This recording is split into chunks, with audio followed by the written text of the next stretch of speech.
में हम बात करने वाले हैं CYP एंजाइम्स के बारे में।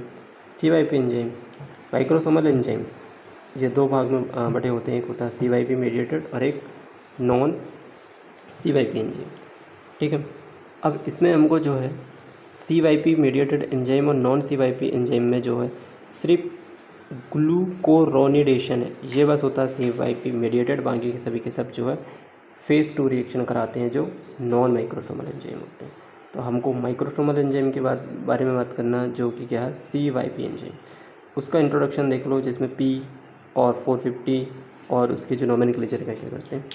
ठीक है, अब हम दूसरी बात करेंगे। अब ये होता कहाँ देखो, क्योंकि ये ड्रग है, ड्रग जैसे ही जाएगा स्टमक इंटेस्टाइन पे तो एब्जॉर्ब होगा वो, और मैक्सिमम एक्शन करेगा ऑर्गन्स पे, फिर ऑर्गन्स के बाद वो लीवर पे जाएगा और नॉन पोलर से पोलर में बदलेगा। पोलर में बदलने के बाद जो करने से वो एक्सक्रीशन हो जाएगा।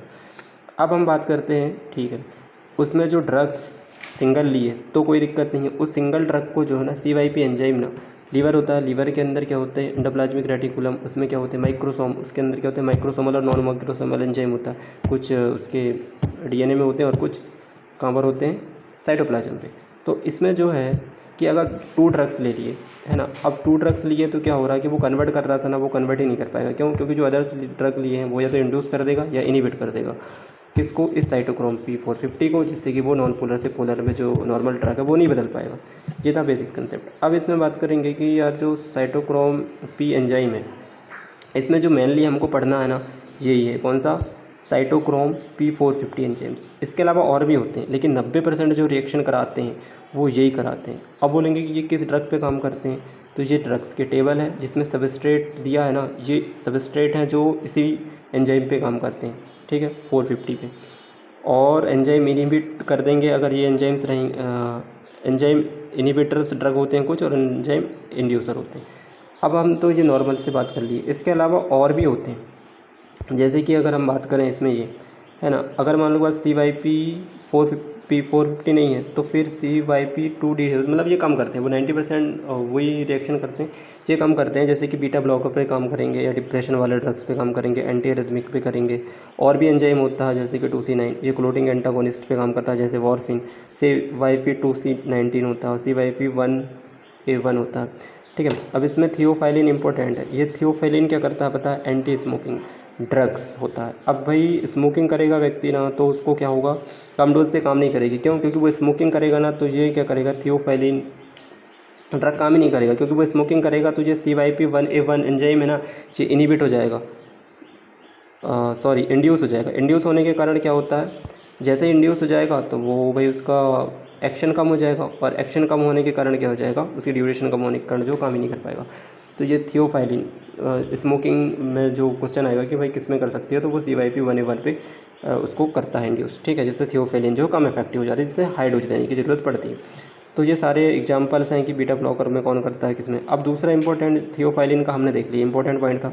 दूसरा आता है हमारा क्लोपिड्रोग्रिल के बारे में। ये ऐसा ड्रग है ना जो एंटीप्लेटलेट्स होता है, मतलब थ्रोम्बस बनाने से रुकता है। लेकिन इस ड्रग के साथ में हमने क्या दे दिए, प्रोटॉन पंप इनिबिटर दे दिए, जैसे कि ओमेप्राजोल जो दे दिए ना, तो वो इसको क्या कर देगी, इनएक्टिव कर देगी।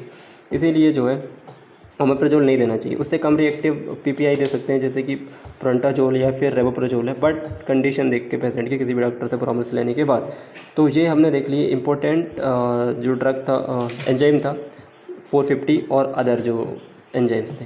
तो इतना आपको समझ में आया होगा। ठीक है, अभी हम क्या बात कर रहे थे इसमें कि हाँ, और भी एंजाइम्स होते हैं, जैसे कि 3A4 है ना, 3,4 और है, इसके बारे में भी जानना जरूरी है। तो ये मोस्ट ऑफ एंजाइम मेटाबोलाइज का काम करता है। इसके अलावा CYP एंजाइम क्या करते हैं पता है, बाइल एसिड फॉर्मेशन और कोलेस्ट्रॉल मेटाबॉलिज्म में भी इंक्लूड होते हैं। CYP क्या होता है, माइक्रोसोमल एंजाइम है जो प्रोन होता है ड्रग इंट्रैक्शन पे। तो कौन कौन से ड्रग इंट्रैक्शन किया, ये हमने सारे देख लिए। अभी हम बात करते हैं इसमें क्या, थोड़ा सा इसमें इन्फॉर्मेशन लेते हैं कि मोस्ट ऑफ द इसमें क्या होते हैं, एंटी एपिलेप्टिक। जैसे कि अभी हमने देखे इसमें है ना, मोस्ट ऑफ द क्या थे,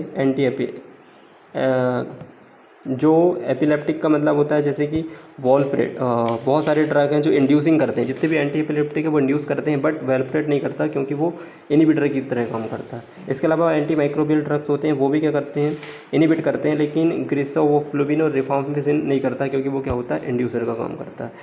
तो ये था ऑल अबाउट ड्रग्स एंजाइम्स के बारे में, और कौन सा ड्रग्स कैसे वर्क कर रहा है। तो आई होप कि आपको वीडियो समझ में आया होगा। Thank you. इसमें से इम्पोर्टेंट बात ये है कि एक एग्जांपल है ग्लूकुरोनिडेशन, ठीक है, ये होता है माइक्रोसोमल एंजाइम। इसके रेस्ट ऑफ ऑल देखेंगे तो वो फेज़ 2 पे रिएक्शन करेंगे जो नॉन माइक्रोसोमल एंजाइम कहलाते हैं। इसके अलावा बात ये है कि नॉन माइक्रोसोमल एंजाइम ना इंड्यूस भी नहीं करते, ना ही इनिबिशन करते हैं, ठीक है। तो ये सब कौन करते हैं, जो साइटोक्रोमल वाले जो एंजाइम्स हैं।